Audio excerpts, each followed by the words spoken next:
घटना बड़ी रोचक है। बांके बिहारी जी का मंदिर संपूर्ण विश्व में सबसे प्रसिद्ध मंदिर है। लाखों लाखों भक्त भगवान के दर्शन के लिए बांके बिहारी जी के मंदिर में देश विदेश के कोने कोने से रोज आते हैं। जैसा हर जगह होता है, मंदिर हो या किसी तीर्थ में हो, कुछ कर्मवश कारणवश ऐसे भी मनुष्य हैं जिन्हें भीख मांगना पड़ता है। ऐसे ही बांके बिहारी जी के मंदिर के सामने कुछ भिखारी बैठे हैं, भीख मांग रहे हैं। एक महात्मा, एक साधु वहां से गुजर रहा है, देखता है और एक अंधा भिखारी बैठा है उसकी ओर देखता है और बोलता है, तुम्हें आंखों से तो दिखता नहीं है, क्या तुम्हारी मति भी मारी गई है? तुम उसके दरवाजे पर पीठ करके बैठे हो और संसार के लोगों से मांग रहे हो। तुम जिनसे मांग रहे हो वो भी भीतर जाकर उस बिहारी जी से मांग रहे हैं। तो भिखारियों से भीख मांगना ये कौन सी बुद्धिमत्ता हुई? तुम्हारी मति मारी गई।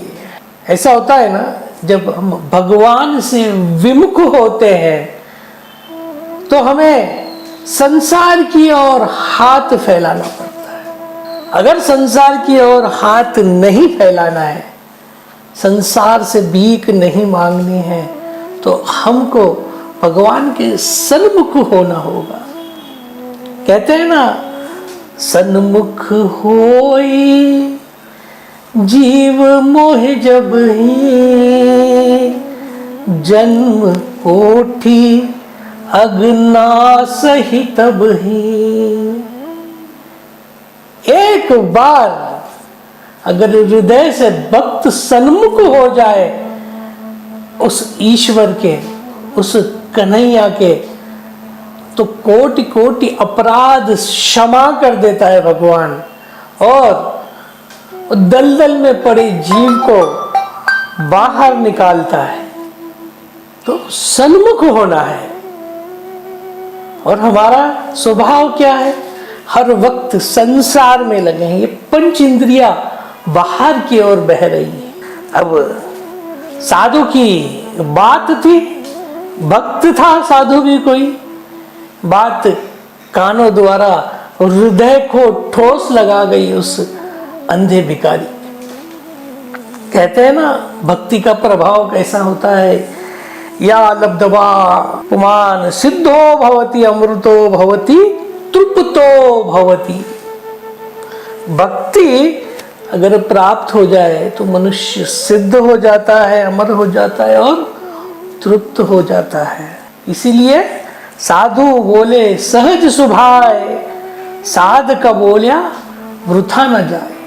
कोई साधु है, कोई महात्मा है, कोई संत है, वो जो बोलते हैं वो मन से एक होते हैं, कर्म से एक होते हैं और वचन से एक होते हैं। मन से एकम, वचन से एकम और कर्म से एकम। इसी को तो साधु कहते हैं, इसी को तो महात्मा कहते हैं। और वाणी में शक्ति होती है। ऐसा हुआ जैसा कि शक्तिपात हो गया उस अंधे भिखारी को। उठा और निश्चय कर लिया, आज के बाद संसार के आगे हाथ नहीं फैलाना है। दिखता तो था नहीं, लकड़ी टेकते टेकते टेकते बिहारी जी के मंदिर के भीतर पहुंच गया। और आज जीवन में पहली बार हाथ में फूटा सा एक जर्मन का कटोरा था, फैला दिया। दाता हे मेरे बांके बिहारी, आज आपके दरबार में आया हूं।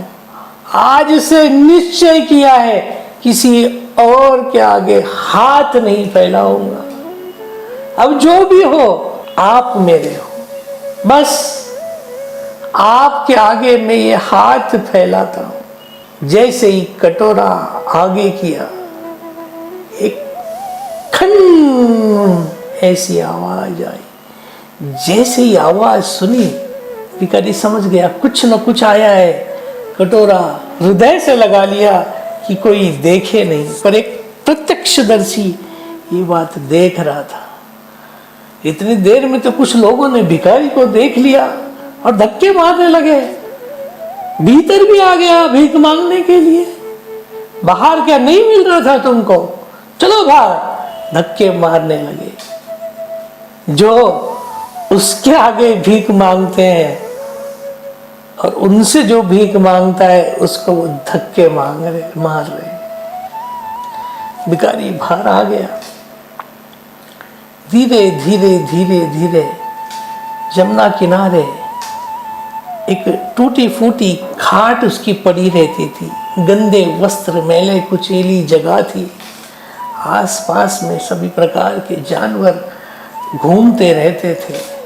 वो प्रत्यक्षदर्शी उस भिखारी के पीछे पीछे चल रहा था, क्योंकि प्रत्यक्षदर्शी को अनुमान हुआ था कुछ न कुछ घटना घटी है। भिखारी अपनी उस टूटी फूटी खाट पर जाकर बैठता है, हृदय से लगाया हुआ कटोरा अलग करता है और हाथ में जो सिक्का गिरा था, खन कर रहा था, उसको लेता है और अद्भुत घटना घटती है।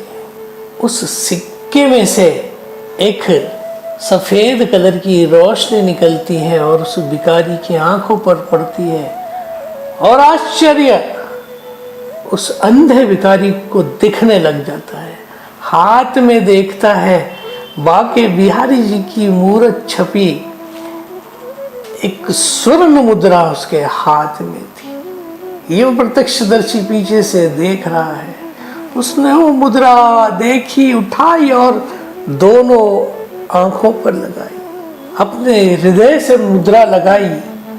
बस उस क्षण वहां से उठा और चलने लगा, जमुना जी के किनारे आया और उस प्रत्यक्षदर्शी ने देखा, देखते देखते ये व्यक्ति जमुना जी के पल्ली पार चला गया और किसी नाव से, किसी साधन से नहीं, पैदल, मानो नीचे कोई पुल बना हो जमुना जी में, जो वो पैदल चल रहा है और पानी पर चलता चलता पल्ली पार गया। उसके बाद उस भिखारी को किसी ने भी वृंदावन में देखा नहीं। उसके बाद वहीं से वह अंतर ध्यान हो गया, या कहो भगवान ने अपने लोक में शायद उसे बुला लिया।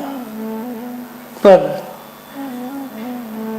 यह घटना छपी है गीता प्रेस गोरखपुर के कल्याण के एक अंक में और सत्य घटना है। ये बात हमें बताती है, समझाती है कि हमारा भरोसा भगवान पे नहीं है, हम भरोसा संसार पे करते हैं और संसार आखिर में दुख ही देने वाला है। संसार दुखालय है। पर अगर हमारा भरोसा उस कन्हैया पर, बिहारी जी पर है, तो जरूर एक न एक दिन हमारी निष्ठा जितनी हो उस प्रकार से एक न एक दिन हाथ पकड़ कर हमें इस जंजाल से, इस माया रूप से बाहर निकालने का सामर्थ्य सिर्फ और सिर्फ उस कन्हैया के पास है। इसीलिए आओ, बहुत सुंदर समय है भगवान की भक्ति करने का, उसका नाम स्मरण करने का, उसका गान करने का, भगवान का कीर्तन करने का। बोलो बाके बिहारी लाल की जय। आज के लिए इतना ही। जरूर हमारे फेसबुक, यूट्यूब, इंस्टाग्राम के चैनल्स को लाइक कीजिए, सब्सक्राइब कीजिए और नित्य नहीं ऐसी सुंदर घटनाएं, सुंदर कथाओं का श्रवण का लाभ लीजिए। हरे कृष्णा।